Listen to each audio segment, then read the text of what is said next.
Good morning.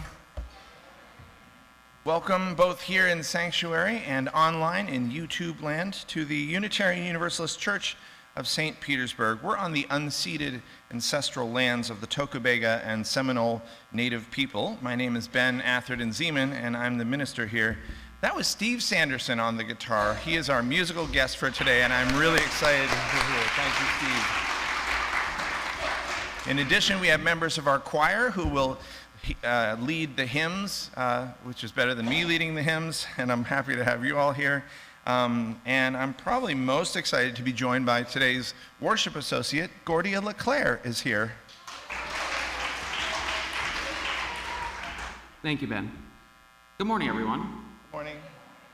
If you want a church that believes trans rights are human rights, that healthcare should be available to all, that Black Lives Matter, and that bodily autonomy is sacred, I have some good news. You may have found your church home. We have one announcement today. There will be a talk back after today's worship service, led by the minister search team. Please read the rest of your announcements in the order of service or in our weekly newsletter. Thanks, Gordia. As Unitarian Universalists, we are a people of diverse beliefs, but we do share a common faith that what we do in this world matters, that every being is worthy of love, and that we're connected to one another and to the earth. So whoever you are and wherever you are on your journey, you are welcome here. And I want to give no, that's your line. We want to give a special welcome to any newcomers. If you are new to UU St. Pete, or even relatively new, can you give a wave? If you'd like, please stand and briefly introduce yourself. Do we have any? Anyone willing to say hi into the microphone?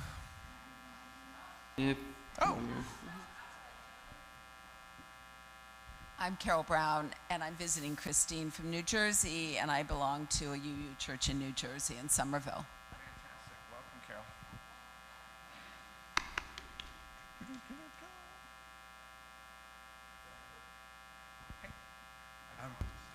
I'm Ron, and I belong to this one.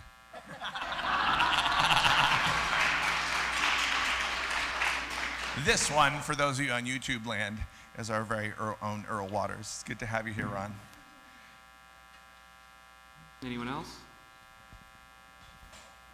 Thank you for silencing your cell phones. Regarding masks, we encourage you to wear one as you are comfortable. Now let's take a moment to greet our neighbor. Remember to get consent if you're going to hug them or shake their hand.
This week, as our nation celebrates independence and self-determination, may we also hear the religious call to interdependence and self-restraint.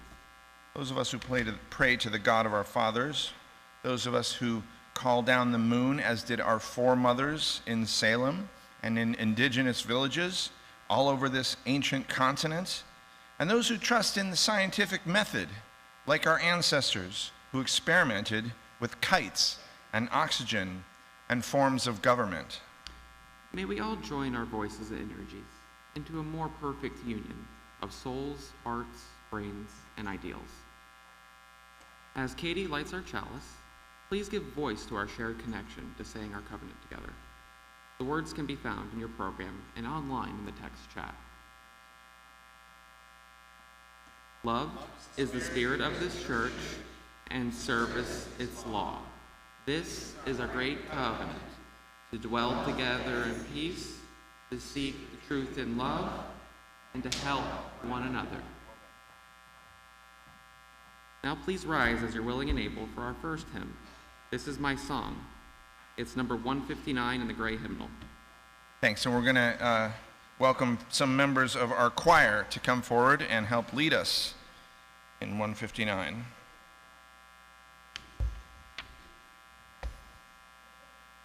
Just pick a starting note.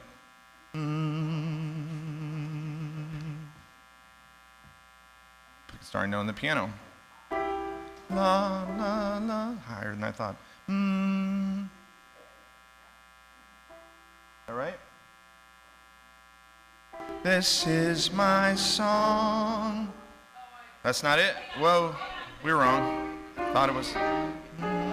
This is my song.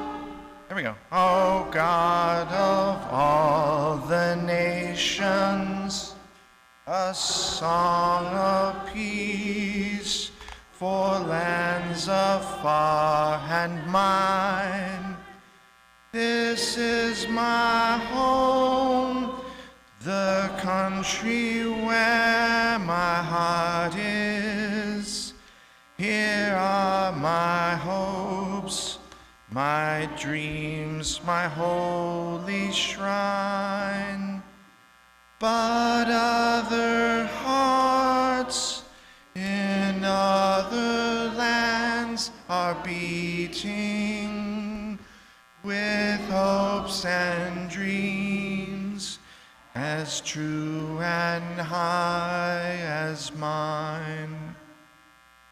My country's skies are bluer than the ocean, and sunlight beams on clover leaf and pine. But other lands have sunlight too, and clover, and skies everywhere as blue as mine. Oh, hear my song, thou God of all the nations, with hope of peace for land and for mine. You may be seated. Thank you, choir. We've learned this summer that religious education folks want more time in their classes, so if you are a child and you're still in the sanctuary, you can go to your class right now. Today, Janae and I are excited to welcome a new RE teacher, a new religious education teacher, Erin Powers. She used to be the director of religious education at UU Clearwater. Some of you have met her already, met them already, and you'll hear more about Erin in the coming weeks. Any kids? Go now. No, never mind. Now we come to the time in our worship service for joys, sorrows, and concerns. So those of you on YouTube Live, you're not here in person, but your presence is felt. Please type your joys and your sorrows in the text chat. And some of you have written them on cards for me. Some of you have mailed them to me this week. Both are great choices. is still a little few seconds if you want to write one and get it up to us. Right now, William will place a stone in the water for each one that was submitted this week. First, a stone of joy from Anne and Fred Seidel. The Seidels were in Boston for Pride, and after a 3-year hiatus, 10,000 marchers showed up. It was a joy to behold. Stone of joy from Gordia LeClaire. Federal judges have repealed multiple pieces of anti-trans legislation, including some of Florida's.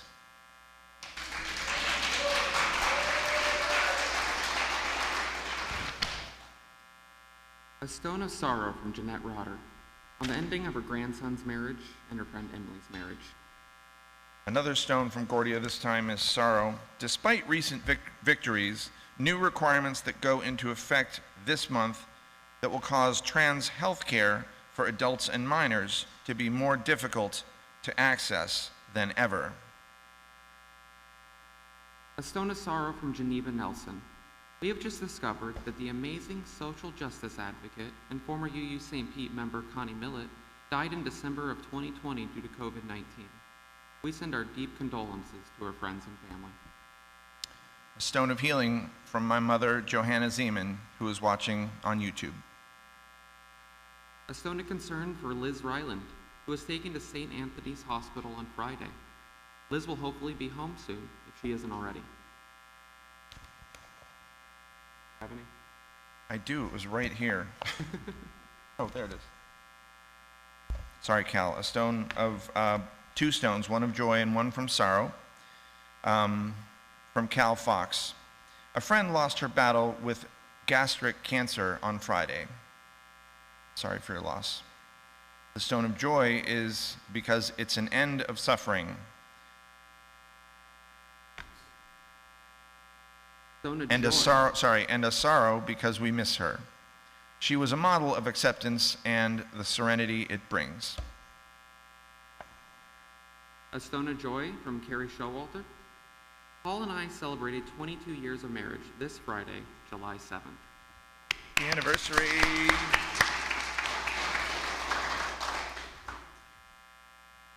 And then I think that's it. Do you have more? I have plenty more. Another stone of joy for Joanne Kellner. My coworker Liz and her boyfriend Jim, who closed on their house.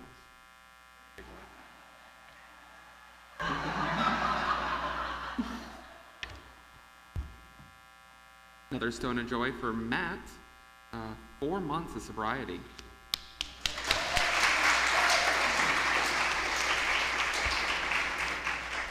A stone of joy from Gianna Pergamo. We were asked to forever foster our foster dog Chica, so we get to keep her. Congratulations, Gianna. And a stone of joy from Peter Lovejoy. The best friend I mentioned a little while ago broke up with her abusive boyfriend. Yay.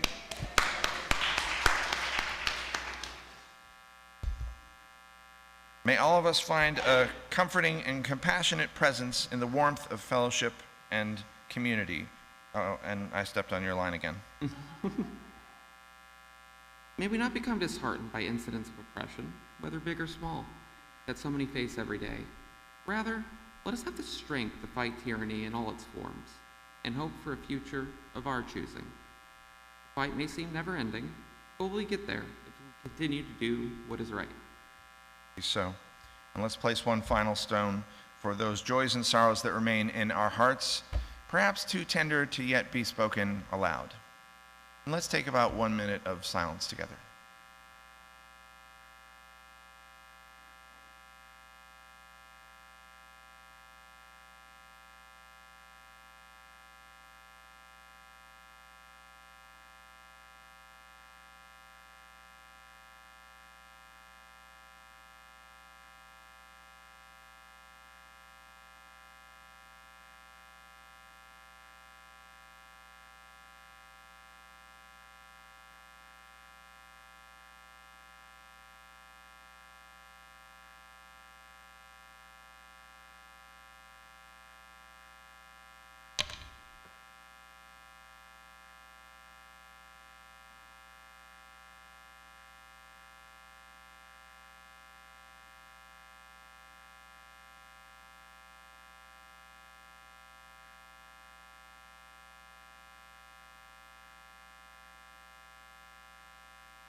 mystery is that we are connected even when we feel apart. So let's rejoice in our beloved community that makes of the many one. So may it be. I think the choir is staying seated when we sing Spirit of Life together. Let's just do it. Spirit of life, come unto me. Sing in my heart all the stirrings of compassion. Blow in the wind, rise in the sea, move in the hand, giving life the shape of justice. Roots hold me close, wings set me free. Spirit of life, come to me, come to me.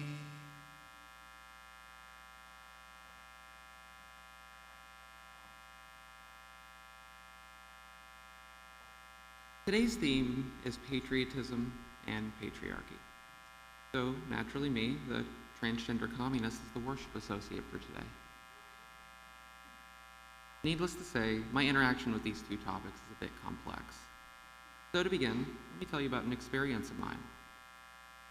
On a dark night, I was returning to my car, and I was, if I do say so myself, looking really good. Next to my car was a fairly large man. I say this as someone who is 5'10" and 180 pounds too, and he still eclipsed me. Apparently, having seen me in the parking lot before, he had waited by my car to give me his number. I politely declined. I kept declining his advances, even as I got into my car.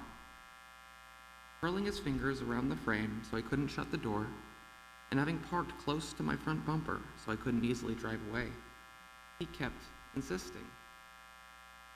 Eventually, he switched to asking for my number, and briefly, I considered giving him a fake one, but I knew this game. He would get my number and then call to see if my phone rang. So I relented, and lo and behold, he called my phone to make sure I'd given him the right number. Now, how did I know that he was going to call my phone? Well, it's simple. I used to do the same thing. You see, before I was Gordia LeClaire, I was Logan LePage. And like any boy in their teens and 20s, I was young, dumb, and full of conflicting emotions. When I get catcalled on the street, I half expect to see my younger self in the car driving by. When my daughter got harassed and assaulted at school, I wonder, is this what the girl I assaulted in high school had to go through? As I said before, my interaction with patriarchy is a bit complicated. The objectification and general ickiness I felt during these events put in perspective my previous actions. Patriarchy is more than just my karmic experiences, though, as it is a whole system of institutions and culture, a system that has lately turned its ire against the trans community. The recent slew of anti-trans legislation has empowered fascists in harassing and attacking transgender people, in particular, trans women. For the longest time, I wondered why they felt so threatened by people like me. Then it clicked. A trans woman's mere existence is an attack on patriarchy. I surrendered my male privilege and everything that came with it on purpose. I'm living proof that traditional patriarchal notions of a static, natural gender order are, excuse my language, complete bullshit. When the attacks on the transgender community ramped up in Florida through the last 6 months, I felt despair. Many people suggested that I flee the state, and I did consider it. However, I have lived in this state for all of my 35 years, and for better or worse, I've come to love this place. Now, I wouldn't describe myself as a person who loves their country, and you won't ever find me standing up for the Pledge of Allegiance. But I do have a type of patriotism that can be described as love for your community and the belief that it can change for the better. Patriarchy is not compatible with this view, as it is a stagnant system that halts progress and keeps us in the same toxic patterns throughout generations. So, what's the best way to fight patriarchy? Well, obviously everyone has to become transgender. But aside from that, you must be willing to question and change even the most basic aspects of our system and culture, whether they be gender, race, or class. Now, change can be grueling and frightening, but if a blatant misogynist can turn into a woman that preaches gender equality, then it can happen in other individuals, our community, and even our country. Thank you so much.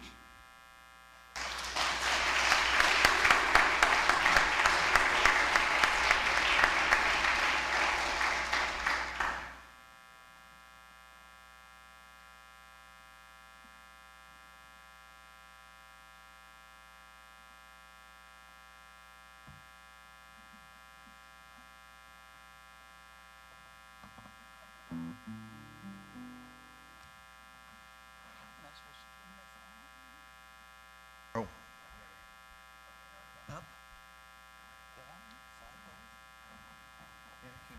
Oh, it's okay.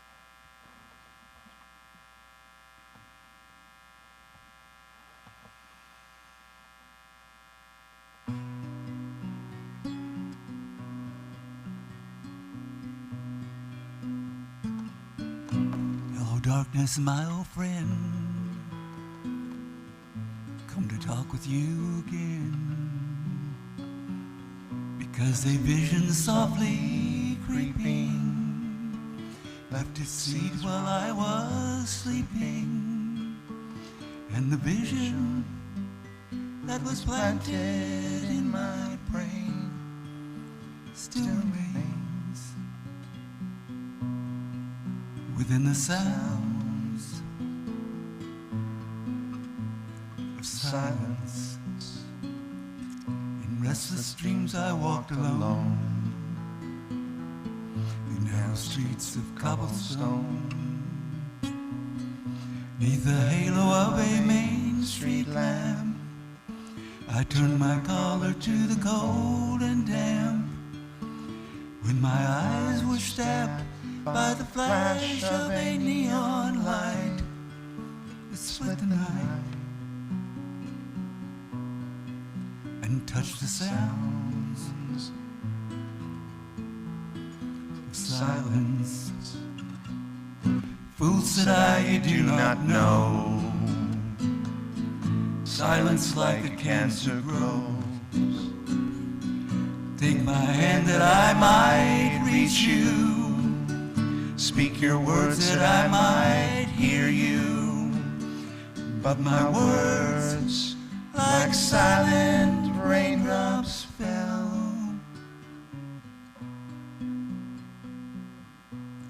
and echoed in the wells of silence. And then the people bowed and prayed to the neon god they made, and the sign flashed out its warning in the words that it was forming.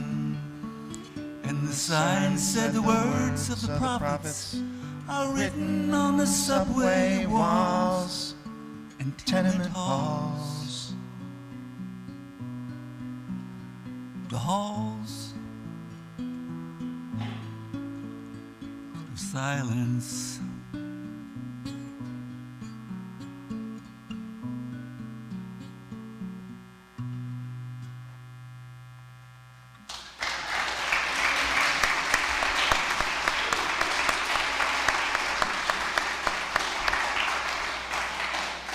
Thank you, Steve.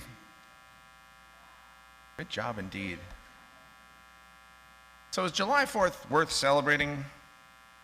I mean, specifically as Unitarian Universalists, if it is worth celebrating, how do we do it? How do we celebrate as Unitarian Universalists? When I was a child, my parents brought me to fireworks displays, and I loved fireworks displays. In school, they taught me about manifest destiny, and I sang in a musical that glorified George Washington. But then in high school, I learned that Washington owned slaves, that manifest destiny was a nicer sounding word for colonization, and I learned that fireworks hurts the ears of dogs and people with PTSD, and it bankrupts the coffers of some small towns. I was in high school when I first heard that song, Simon and Garfunkel's Sound of Silence. It was during the Carter administration, and draft registration had just been reinstated. Militarism was on my mind and was on the minds of lots of high school students. It seemed a lot of the people around me bowed and prayed to the neon god they made, and I felt angry at the lies I'd been told about my own country and felt separated from the subject of those lies, the United States. Then at age 19, I walked across that same country on the Great Peace March for Global Nuclear Disarmament. And I learned more from my fellow peace activists. I learned of the role that militarism plays in patriotism. Those rockets' red glare stirred the soul of Francis Scott Key, partly because he was safe on another boat. But the reality of war and bombs and violence is quite different when the rockets hit your home, hit your family, hit your body. Our own Ralph Waldo Emerson helped glorify war in 1838, saying, "War educates the senses, calls into action the will, perfects the physical constitution, brings men into such swift and close collusion in critical moments that man measures man." I use Emerson's sexist language of the day partly because it is indeed patriarchal masculinity, as Gordia brought up, that sets the standards for this narrow vision of patriotism. Even the name Independence Day conjures images of stoic individualism. Susan Bernor in The Balcony warned us of the dangers of such individualism from this pulpit just a few weeks ago. We would do well to heed Susan's words, remembering our place in the interdependent web of existence. Most patriotic Americans, however, don't share Susan's theology or mine. On the 4th of July, those who profess to love God and country often picture a God that most UUs don't believe in, a patriarchal, punishing, white male God with a beard on a throne. We saw a bumper sticker yesterday that said, "God, guns, and Trump." So if our Independence Day is so steeped in militarism, in colonization, in patriarchy and patriarchal theology, why celebrate it? And why, by the way, am I such a patriot? Because a little different from Gordia, I do love this country. I do love the United States. Why do I do it? Especially since I'm frustrated by the behaviors of so many people from the United States. Well, maybe I'm like Janae. You might remember Janae says she's in love with a church that doesn't exist yet. Right? The dream of a UU St. Pete that is truly a safe space for BIPOC people. Remember, BIPOC is Black, Indigenous people of color. I am a patriot because I fell in love with the United States when I walked across it when I was 19. Meeting so many people in so many states that were so kind, that were so welcoming. It restored my faith and my love for the United States and in humanity in general. I saw us at our best. Saw what we could do together when we cooperate, when we open our hearts to one another. I think this country is like this church. in this denomination. We're the descendants of colonizers, and we are the descendants of colonized people.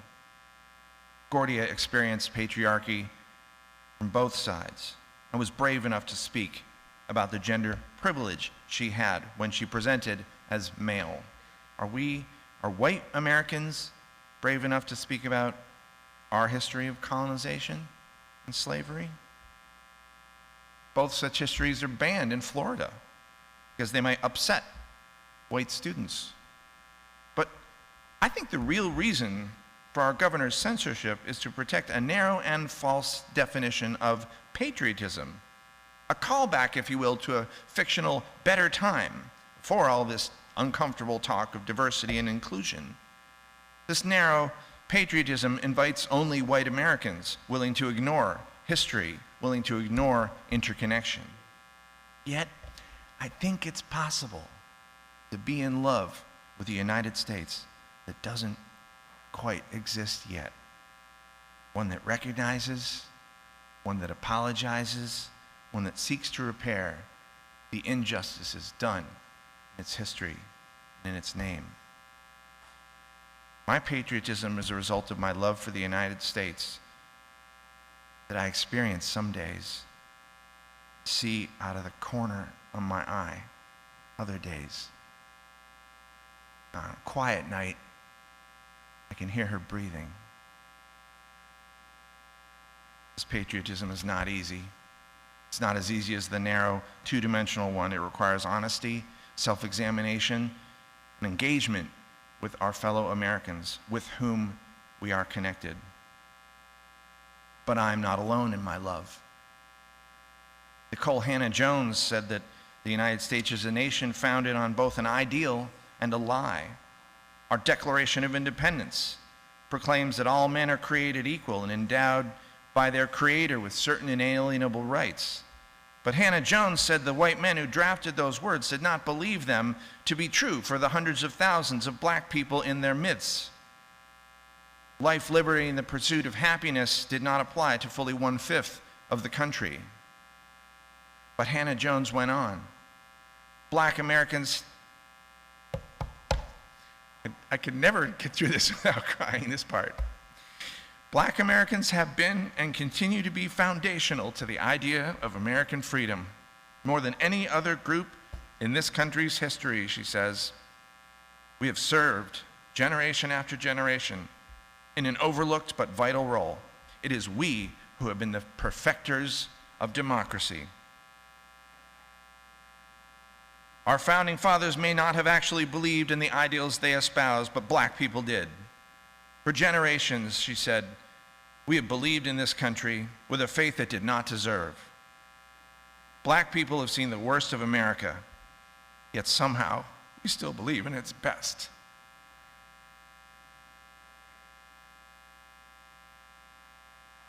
Maybe black people are the perfecters of democracy because black people have had to actively engage with both the promise and the reality of the United States. Gordia joked that we all need to become transgender, but maybe Gordia is best suited to understand and challenge patriarchy because she has experienced it from both sides. Maybe the rest of us need to heed this example and fully engage with our country, with our church, with our denomination. Maybe patriotism should be a verb and not a noun. If we are, as Dr. King says, caught in an inescapable network of mutuality, tied in a single garment of destiny, then let us treat one another with respect, dignity, and dare I say, love. Our country will live up to its ideals when we make it happen.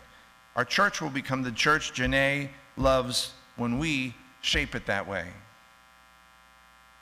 7 of us just returned from the Unitarian Universalist General Assembly in Pittsburgh, Pennsylvania, and more from UU St. Pete attended online. We'll be reporting more about General Assembly, but for now I'll tell you this. Reverend Dr. Susan Frederick Gray has been the UUA president for the past 6 years. She was the first woman UUA president, Then last week we elected Reverend Dr. Sophia Betancourt, who described herself as a BIPOC queer fat woman. And she didn't mean it pejoratively. There was a big fat liberation presence at General Assembly. They had buttons that say, UU Fat Liberation, and one that says, does this white supremacist heteropatriarchy make my butt look fat?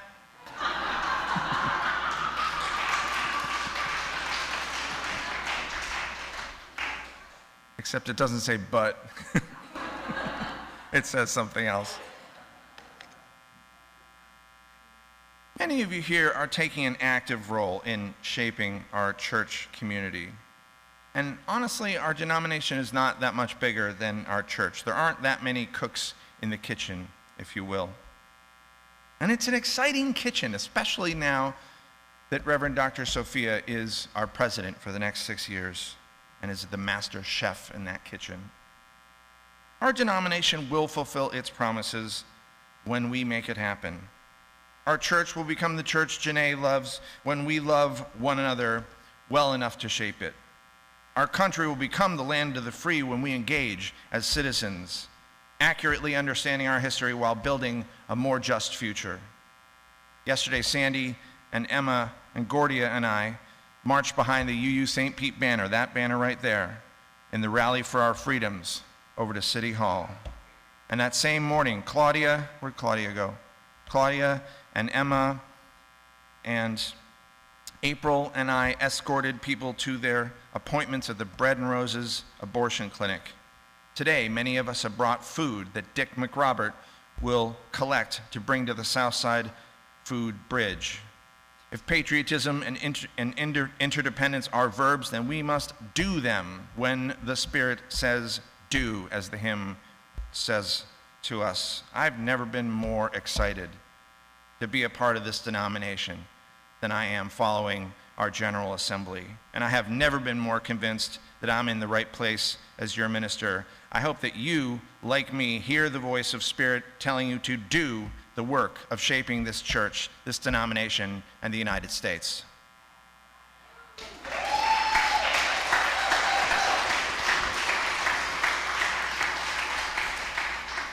Really exciting. I hope some of you can attend the next General Assembly in person is in 2 years in Baltimore. Let's all go. The vision of an engaged, interconnected church, denomination, and country is theologically incompatible, though, with a distant, punishing God on a throne. It's also incompatible with an exclusive, restrictive creed. So some Unitarian Universalists feel the Spirit calling us to do, while others don't believe in Spirit, but still believe in engagement and interconnectedness. Narrow patriotism answers complicated questions. Let me start that again. Narrow patriotism answers complicated questions with easy answers and bad theology. Active patriotism as a verb, answers questions with more questions and with deeper conversation, inviting engagement, inviting truth-telling, inviting deep love. Let us love this country enough to change it. Let us love this denomination enough to support our new leadership and our new UUA president, the Reverend Dr. Sophia Betancourt. And let's love this church enough to stay connected, to stay in covenant. Love is the spirit of this church. Service is its law. I'll leave you with more words and less militaristic words from Ralph Waldo Emerson. He says, "This is my wish for you. Comfort on difficult days. Smiles when sadness intrudes. Rainbows to follow the clouds. Laughter to kiss your lips. Sunsets to warm your heart. Hugs," I'll add consensual hugs, "when your spirits sag. Beauty for eyes to see. Friendships to brighten your being.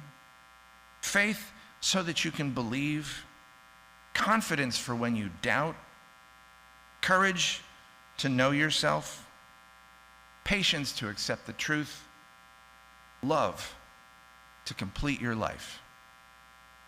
Happy 4th of July, everyone. Amen. Ashe. Blessed be.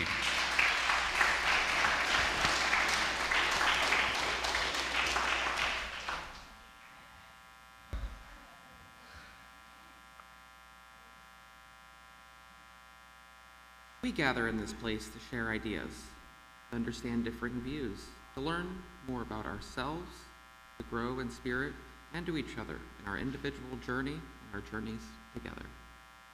Let's now offer what monetary gifts we can to ensure that we take care of this building and its people. In addition, if any of you brought food for the drive this week, Dick McRobert will be coming around with a cart to collect. In the sanctuary, the offering will now be given and received.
Thank you, Steve.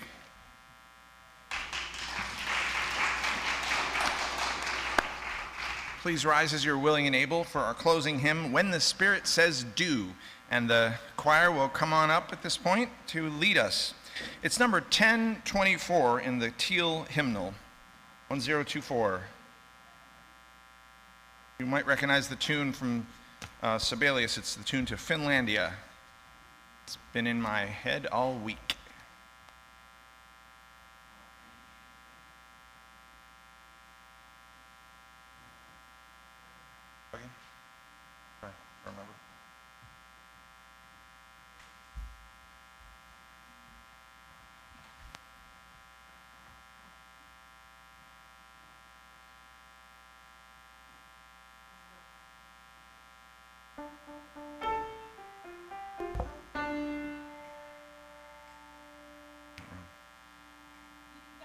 Do when the Spirit says do.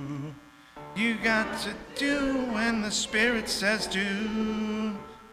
When the Spirit says do, you got to do, oh Lord. Got to do when the Spirit says do. Sing when the Spirit says sing. You got to sing when the Spirit says sing. When the Spirit says sing, you got to sing, oh Lord. Got to sing when the Spirit says sing. Then Spirit says dance. You got to dance when the Spirit says dance. And when the Spirit says dance, you got to dance, oh Lord. Got to dance when the Spirit says dance. Laugh. You got to laugh when the Spirit says laugh. You got to laugh when the Spirit says laugh. When the Spirit says laugh, we got to laugh, oh Lord. Got to laugh when the Spirit says laugh.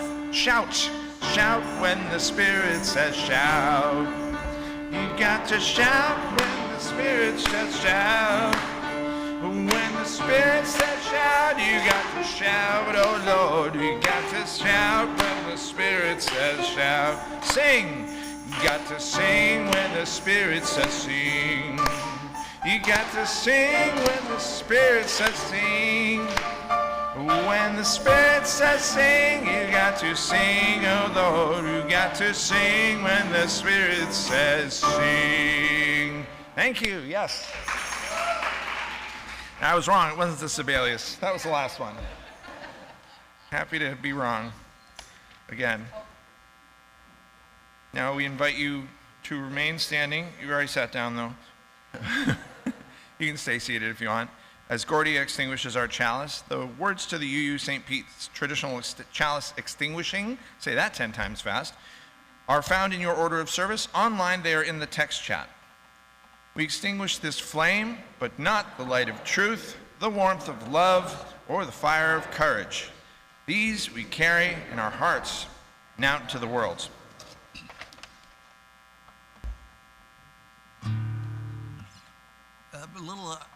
You may be seated. You don't have to stand. Yeah, I think somebody said about 4 months ago that stay for happy hour.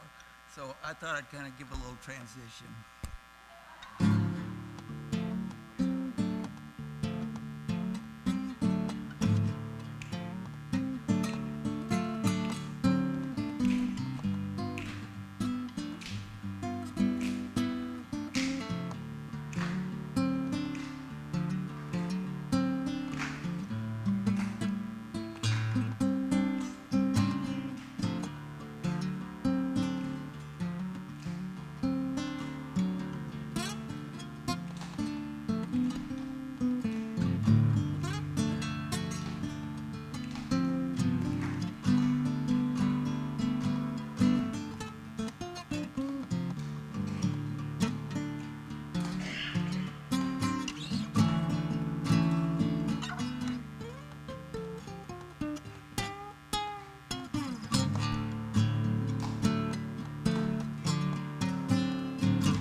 Coffee and snacks will be served in Gilmore Hall.